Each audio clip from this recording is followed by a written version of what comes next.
The distress signal was not meant to reach Earth. It was a cry in the dark sent by a desperate world far away.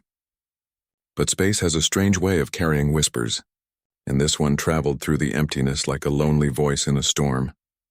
High above the glowing blue planet, in the quiet orbit station of the United Earth Fleet, a communication officer almost ignored the strange signal. It was old, weak, and full of static, but something in it caught his ear. Words, broken and trembling. "This is Solmara. To any friendly world? Help us," the officer called his commander. The commander called the council. Within an hour, Earth's leaders were listening to a voice they had never heard before. A voice from a distant star filled with fear. The message was short but clear. A peaceful planet named Solmara was under threat from the Karth Dominion, a ruthless empire that ruled many worlds. They had taken everything the Solmarans loved. Their allies had turned away, and so they sent a final message hoping anyone would answer. They did not expect Earth to be that someone, a world with a reputation in the far corners of the galaxy. Earth was not well known as a place of peace. It was known as a death world, a planet where everything tried to kill you. Storms ripped across continents. Animals hunted with sharp teeth and clever tricks. Even the weather could crush the weak. Other species whispered about humans with a mix of fear and respect. They were survivors, stubborn and strong.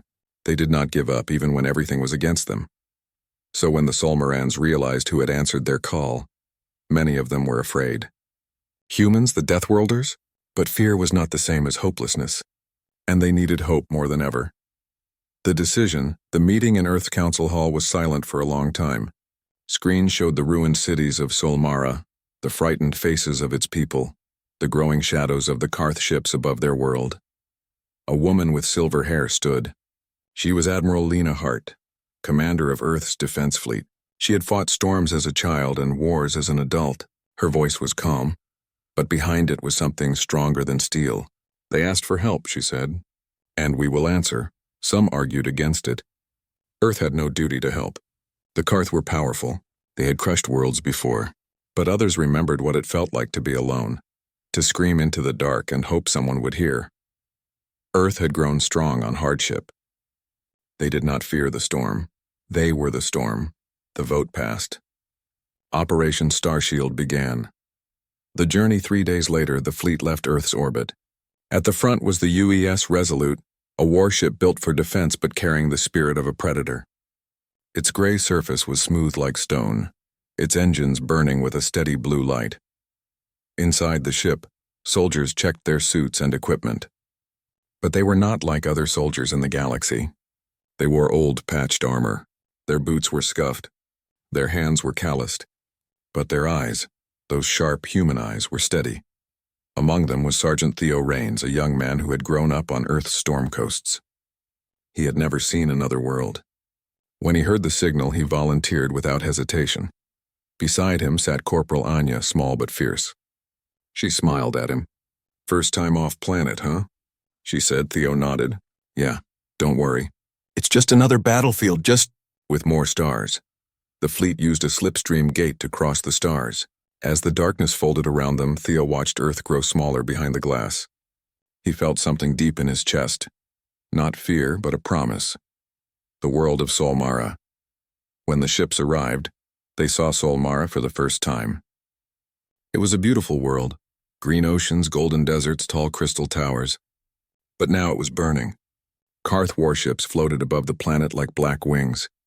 The Solmaran people were tall, soft-skinned, with eyes that shimmered like water. They were not made for war. Their city domes were cracked. Their defense drones were broken. They were running out of time. As the Earth fleet entered orbit, the Solmaran Council sent a message. "We thank you, but you cannot win. No one can stop the Karth."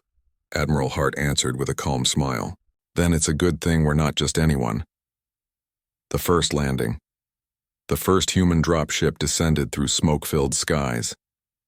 Theo felt the weight of the atmosphere press against the hull. Fire streaked past the windows. When the ramp opened, hot air hit their faces.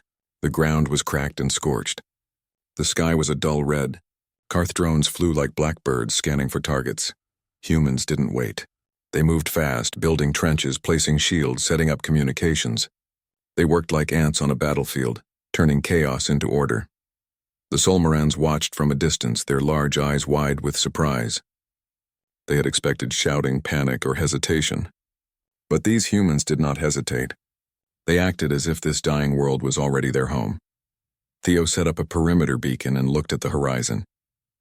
There, black shapes were gathering, Karth ground forces. "They're coming," he said. "Good," Anya answered. "Let them." The enemy. The Karth Dominion was feared across many systems. They were tall, armored creatures with skin like iron. Their ships were sharp and dark, their technology advanced. But their greatest weapon was fear. When Karth armies landed on a world, most enemies surrendered before the first shot was fired. But today was different. Today they faced humans. A Karth commander sent a broadcast to the landing site. "This world belongs to the Dominion. Leave now or be crushed." Admiral Hart replied, her voice echoing through every open frequency. No, it was not a speech. It was not a threat. It was just one word, simple and solid like the ground itself, and it was enough. Preparing for the storm that night, humans worked while Solmarans watched. They built defenses out of scrap metal, broken stone, anything they could find. They rerouted energy from old Solmaran generators to power their shields. They mapped the terrain by hand. The Solmaran leader, Ilar, came to the human camp. He was tall and gentle, his silver skin marked by smoke. He stared at the humans working and shook his head in disbelief. "You fight without fear," he said to Admiral Hart. She looked up at the stars. "We've been fighting since the day we were born. The Karth will not stop. Neither will we." The first wave, when the Karth came, they came like thunder. Their dropships filled the sky. Their machines rolled across the plains. The Solmarans trembled behind the shields, but the humans only tightened their helmets and checked their equipment one last time. The first explosion shook the ground. Theo could feel it through his boots. He and Anya took position at the barricade. Energy beams lit the air like lightning. The Karth soldiers advanced in formation. Tall, cold, confident. Humans did not retreat. They moved forward, but this was not like in the stories. There was no wild screaming, no chaos. Humans worked like a machine, each one covering the other, each one calm. They didn't try to overpower the Karth with strength. They outsmarted them. They lured them into choke points. They used the terrain like a weapon. The storm that the Karth brought only made humans stronger. The Solmarans, hiding behind their broken walls, could not believe what they were seeing. A small group of Deathworlders was holding the line against a force that had crushed entire civilizations. Courage in simple words. Theo's hands shook at first. But as the minutes passed, he remembered his home. The wind, the sea, the storms. This was just another storm. Anya shouted over the noise. "Theo, remember what they said about us?" "What?" "They said we were born to survive. Let's show them we can do more than that." Theo laughed, a small sound in the roar of war. He wasn't afraid